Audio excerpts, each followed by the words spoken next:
Okay, y'all, yesterday was amazing. My phone is propped up on a tree at the Quartz Creek campground. I am at Kenai Lake, which I stopped at on my way to Homer, but it was so beautiful I had to stop again. I went back to my hiking spot and went all the way down to the beach, and it was stunning, but you can actually see how turquoise the water is here today, and it's breathtaking. It's only 100 miles from Anchorage, so I might actually come back and do a day trip with the dogs. Yesterday was a lot. I have so much to tell you. So I woke up in that parking lot of the community center. I explored the spit. I did a couple of walks up and down the beach. I cooked myself some breakfast that I had to eat in the car because it was too windy. The soup kept blowing off the spoon. I checked out some of the shops, and I went to this incredible halibut and chips place called A Bus Named Sue. It was a very cute double-decker bus, a husband and wife duo cranking out awesome food. I met some really great travelers, a couple of locals who gave me some tips. It was perfect. I went to Grace Mountain Brewery, and they had Wi-Fi and power that I could bogart, so I got some work cranked out. And then I went to the Kilcher Homestead. So I called and then had a text conversation with Jules' aunt, Talavera, and she has a couple of properties up on Airbnb, so they're just sheds on her part of the homestead. And I was thinking about staying there, but when I mapped out my trip, I just didn't have enough days in Homer to make it worth it, or I didn't have enough days in general, but not enough to stay in Homer for multiple nights. And I booked a 2-hour deluxe tour, and I was almost 40 minutes late because I got lost and stuck on the homestead next to theirs. So it was definitely not my finest hour, but very on brand for me. I followed the directions she sent, but I turned where I shouldn't have and wound up getting the van stuck in a field at the neighbor's property, had to back it down a ravine. Then I was able to turn around and get back to the gravel lot, and then I thought it was the right property, so I had to walk my way back up there in grass like almost up to my hips that kept trying to eat my hiking boots. It was miserable. I hoofed it to the top of the road, tried to get cell reception. I got one message out to her saying that I was lost and trying to find her. She was like, "I'm starting the tour, so get here if you can." And I made it back to their property, and the 2-hour tour turned into 5, and she took us all over. We got to see things that you never get to see on the tour. Everybody that was taking the tour were huge fans of the show. Jules' brothers, I guess, do a show for the Discovery Channel, which I've never seen.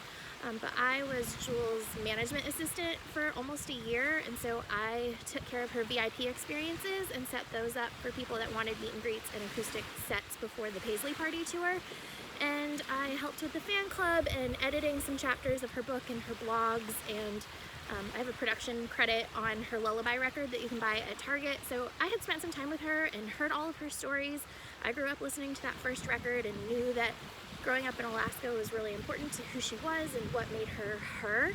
And so it was incredible to get to see the one-room cabin that she grew up in, and it was incredible to see how hard these people work to maintain their way of life, and that it's all to improve the environment and improve themselves. And it's really special. So it's $65 cash to take the deluxe tour, but one of the family members takes you around and tells you stories. If you watch the show, you'll probably enjoy it even more because they give specific references to episodes and take you to certain sites, which I didn't know what they were talking about. But you can see 3 glaciers from anywhere on the homestead, and there were a bunch of different terrains. We got to go to Talavera's house, and she has this point where you can see both sides of the spit and the beach, and it's a really unique viewing point. It's super high up and very narrow. She asked if I was afraid of heights, but I was not prepared for what that was like. The path was like this wide, and it's sheer rock cliff down to the water, and you have to like lean left to a teeny tiny little tree that you could kind of use to turn yourself around and come back up the point. She says it's Jules' favorite spot to think and write. I would never go back out there again. It was really scary, but it was beautiful. And I got to hang out on a little swing and chat with her and hear about her life there, and I highly recommend it. It was amazing. But it was a long day. I only slept like 4 hours in that parking lot, and I was hiking for miles, super stressed out with the van getting stuck, and It was a whole ordeal, so I didn't have it in me to go very far last night. I made it about halfway and stopped in Soldotna. There is a really cute brewery called St. Elias, and it's right next to a Frank Meyer, which is part of the Kroger family. So I was able to get cheap gas, park beside a whole bunch of RVs, just sleep for a night, use a bathroom, brush my teeth, do all of the things that you could do in some relative comfort, and then head back down towards Seward. So I am going to visit the Exit Glacier today, which is a glacier that you can just walk right onto. And so I am excited to do that, but I had to stop and get another view at Quartz Creek. I mean, who would not want to do this? Oops, I just knocked myself out of there. There is a really cute little tree stump that I am going to sit here and think for a little bit and then continue on my way.